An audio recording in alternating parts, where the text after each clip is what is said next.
take this opportunity to congratulate each and every one of you for completing the refresher training program. Congratulations.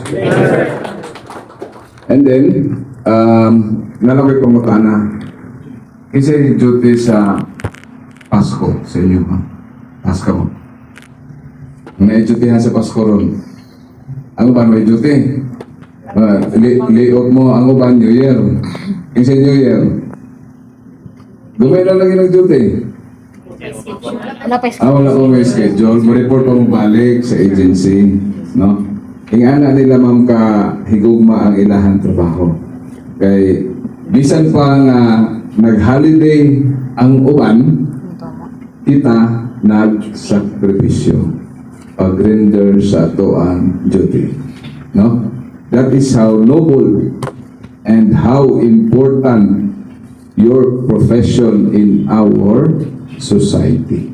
Ingana mo ka-importante ang inyong profesyon, no? Because you have the responsibility towards your client to secure their lives and properties. You also have to be loyal and committed to your agency. Hindi nyo gusto mapaulawan ang inyong ahensya kung kamo magpalpak sa inyong posting. Example, mo reklamo si kliyente, ang madaot si agency. So you should show your loyalty and commitment sa inyong agency. And equally important is your responsibility to our community, which is assistance in the maintenance of peace and order in our community. Ingana, kabugat ang inyong responsibilidad. That is the very reason why for us sa regulatory, sa PNP, we do not, we give more value to the learning that you have obtained, to the skills that you have learned from your training. Oo, gamit niya siya para sa inyong license requirement niya siya.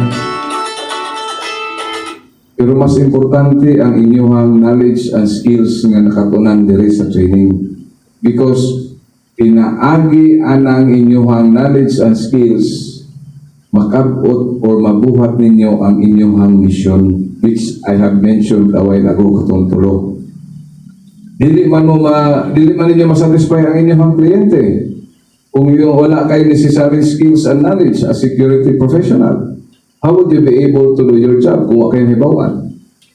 Dili ka proficient sa inyong trabaho. No?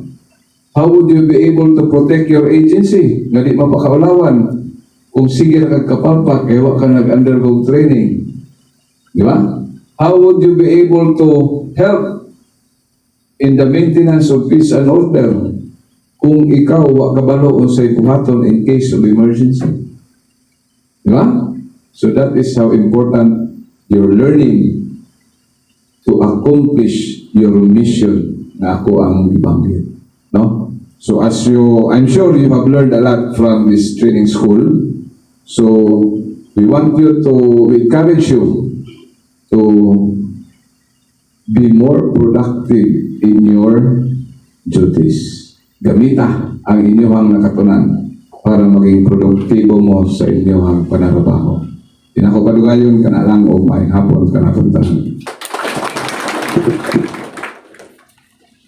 Thank you very much, sir. And before we end our closing program, may request to indulge us in a quick photo opportunity together with our RSA personnel. Ma'am, ito mo.